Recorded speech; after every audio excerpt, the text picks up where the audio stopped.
Assalamualaikum warahmatullahi wabarakatuh. Perkenalkan, nama saya Muhammad Hafidullah dari Penjas 2F NPM 192191212 akan menjelaskan sedikit tentang pengertian pendidikan jasmani, asumsi dasar program pendidikan jasmani, karakteristik program pendidikan jasmani, ruang lingkup materi pendidikan jasmani, dan isu kurikulum pendidikan jasmani. Langsung saja ke materi yang pertama, yaitu pengertian pendidikan jasmani.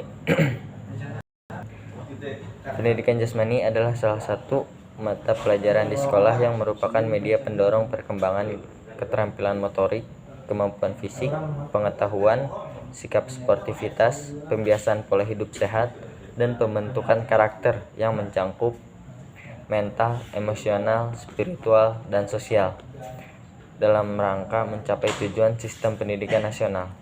Pendidikan jasmani, olahraga, dan kesehatan merupakan satu mata ajar yang diberikan di suatu jenjang sekolah tertentu yang merupakan salah satu bagian dari pendidikan keseluruhan yang mengutamakan aktivitas jasmani dan pembinaan hidup sehat untuk bertumbuh dan berkembang jasmani, mental, sosial, dan emosional yang serasi, selaras, dan seimbang.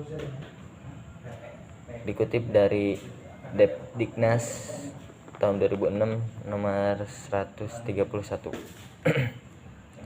Ada juga menurut Mulyanto tahun 2014 nomor 34, pendidikan jasmani adalah proses belajar untuk bergerak dan belajar melalui gerak. Ciri-ciri pendidikan jasmani adalah aktivitas melalui pengalaman gerak untuk mencapai tujuan pengajaran melalui pelaksanaan aktivitas jasmani, bermain, dan olahraga. Langsung ke poin yang kedua. Poin yang kedua adalah asumsi dasar program pendidikan jasmani. Setiap upaya pengembangan kurikulum sudah tentu dilandasi oleh perspektif filosofis yang biasanya memuat asumsi-asumsi dasar tentang masyarakat, manusia, dan pendidikan. Dalam perspektif fisiologis tersebut terkandung harapan, gagasan, nilai-nilai, serta kepercayaan masyarakat yang memberikan arah dan kerangka untuk merencanakan suatu kurikulum. Oleh para ahli perspektif filosofi tersebut lebih sering disebut nilai acuan atau value orientation. Dalam wilayah pendidikan jasmani, perspektif kurikulum yang selama ini berhasil diidentifikasikan adalah disciplinary mystery, self-actualization perspective, social reconstruction perspective, learning process perspective, dan ecological integration perspective. Penguasaan bidang studi atau disciplinary mystery menekankan penguasaan isi dari bidang studinya, sehingga prioritas ditekankan pada isi bidang studi. Karena itu, penganut aliran ini percaya bahwa penguasaan isi bidang studi merupakan indikator keberhasilan suatu sekolah. Kemudian langsung ke materi yang ketiga, karakteristik program pendidikan jasmani.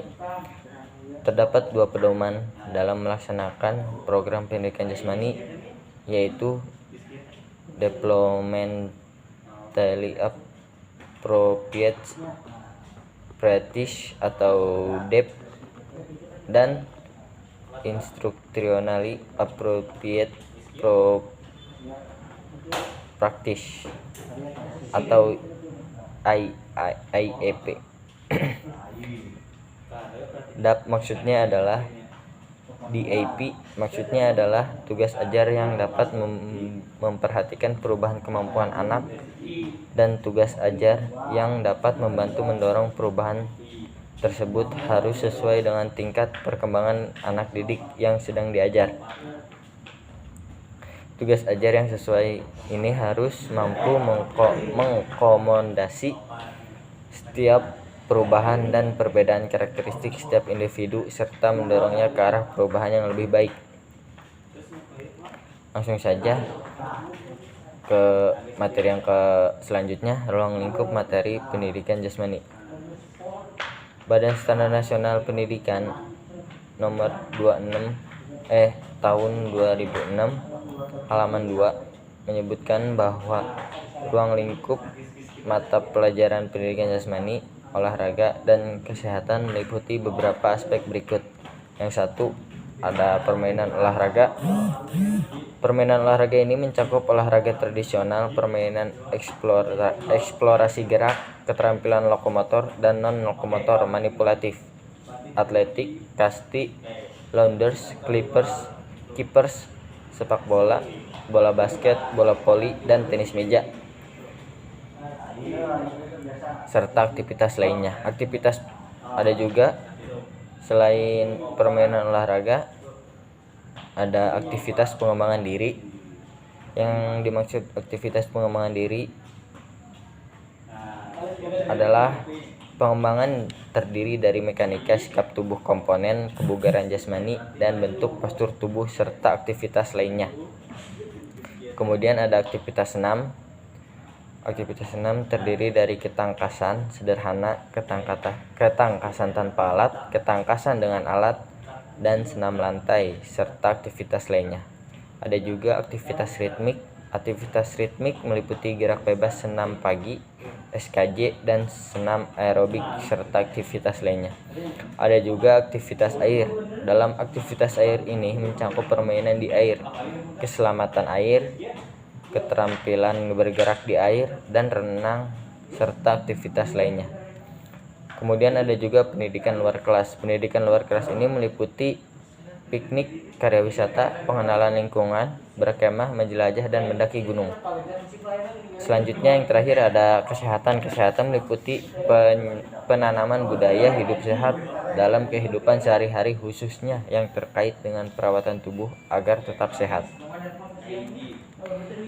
Langsung ke materi yang terakhir, isu kurikulum pendidikan jasmani.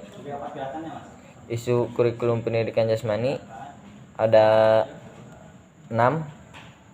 Yang pertama itu ada isu program aspek materi dan distribusi alokasi waktu. Yang kedua ada isu proses belajar mengajar. Yang ketiga ada isu evaluasi. Yang keempat ada isu isi jumlah dan karakteristik siswa. Yang kelima ada isu sarana dan prasarana pembelajaran Penjas. Yang keenam ada isu keberhasilan Penjas, efektivitas penyelenggaraan kurikulum Penjas. Yang dimaksud dari isu program aspek materi dan distribusi alokasi waktu, materi atau bahan ajar yang banyak ada dalam kurikulum terlalu sulit untuk dilaksanakan dengan alokasi waktu yang hanya 1 minggu 1 kali, sehingga kegiatan belajar mengajar hanya untuk mengembangkan aspek keterampilan gerak psikomotor. Kemudian yang kedua, isu proses belajar mengajar. Variasi aktivitas belajar cenderung miskin, kurang didasarkan pada karakteristik peserta didik, hanya berorientasi pada cabur untuk orang dewasa. Kemudian isu evaluasi. Pelaksanaan evaluasi belum begitu tampak terintegrasi dalam sebuah proses belajar mengajar. Kemudian isu jumlah karakteristik siswa. Jumlah siswa banyak dengan kelas paralel dan karakteristik yang heterogen. Kemudian yang kelima, isu sarana dan prasarana pembelajaran Penjas meliputi peralatan, ruangan, dan lahan untuk melakukan aktivitas Penjas masih sangat kurang, tidak memadai. Yang terakhir ada isu keberhasilan Penjas, efektivitas penyelenggaraan kurikulum Penjas masih tergolong rendah. Penafsiran mutu program bersifat samar, cenderung lokal, belum menyeluruh. Kualitas lulusan yang diharapkan adalah memiliki berbagai keterampilan penting untuk melakukan berbagai macam kegiatan fisik, bugar secara fisik, berpartisipasi secara teratur dalam aktivitas fisik, mengetahui akibat dan manfaat dari keterlibatannya dalam kegiatan jasmani, menghargai aktivitas fisik dan kontribusinya terhadap gaya hidup sehat.